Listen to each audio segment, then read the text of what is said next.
দোয়া মানে হলো মহান আল্লাহকে একান্তে ডাকা। রাসূল সাল্লাল্লাহু আলাইহি ওয়াসাল্লাম দোয়াকে ইবাদতের মূল হিসেবে উল্লেখ করেছেন। সুখে দুঃখে বিপদে আপদে প্রতি মুহূর্তে বান্দা আল্লাহ তাআলার কাছে চাইলে তিনি খুশি হন।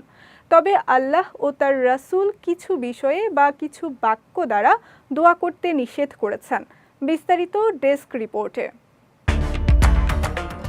দোয়া আল্লাহ তাআলার কাছে চাওয়ার অন্যতম মাধ্যম। পবিত্র কোরআনে আল্লাহ বলেছেন, আর তোমাদের রব বলেছেন, তোমরা আমাকে ডাকো, আমি তোমাদের ডাকে সাড়া দেব।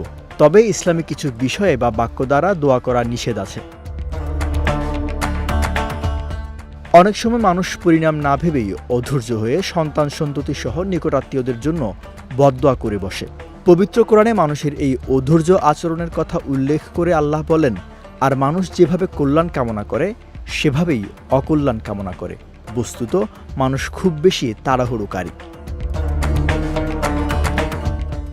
মানুষ বিভিন্ন বিপদ আপদ, ঋণের বোঝা বা অসুস্থতায় হতাশ হয়ে মহান আল্লাহর কাছে মৃত্যু কামনা করে, যা একেবারেই উচিত নয়।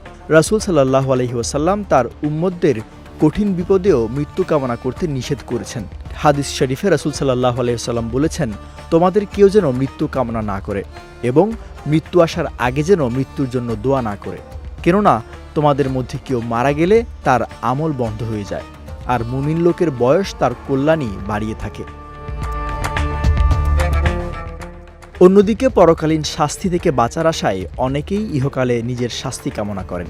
এটা বান্দার উপর কঠিন বিপদ ডেকে আনতে পারে। আনাস রাদিয়াল্লাহু তাআলা আনহু থেকে বর্ণিত, রাসূল সাল্লাল্লাহু আলাইহি ওয়াসাল্লাম একজন মুসলিম রোগীকে সেবা করতে গেলেন। সে অসুখে কাতর হয়ে অত্যন্ত দুর্বল হয়ে পড়েছিল, এমনকি সে পাখির ছানার মতো হয়ে গেল।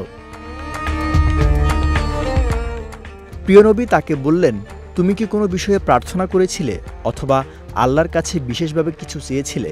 সে বলল, হ্যাঁ, আমি বলেছিলাম, হে আল্লাহ, আপনি পরকালে আমাকে যে সাজা দেবেন তা এই ইহকালেই দিয়ে দিন। নবীজি বললেন, সুবহানাল্লাহ, তোমার এমন সামর্থ্য নেই যে তা বহন করবে অথবা তুমি তা সহ্য করতে পারবে। তুমি এমনটি বললে না কেন? হে আল্লাহ, আমাদের কল্যাণ দাও পৃথিবীতে এবং কল্যাণ দান করো পরকালেও, আর জাহান্নাম থেকে আমাদের রক্ষা করো।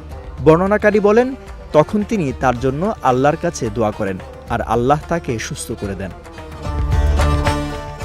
বিজয় টিভি নিউজ ডেস্ক।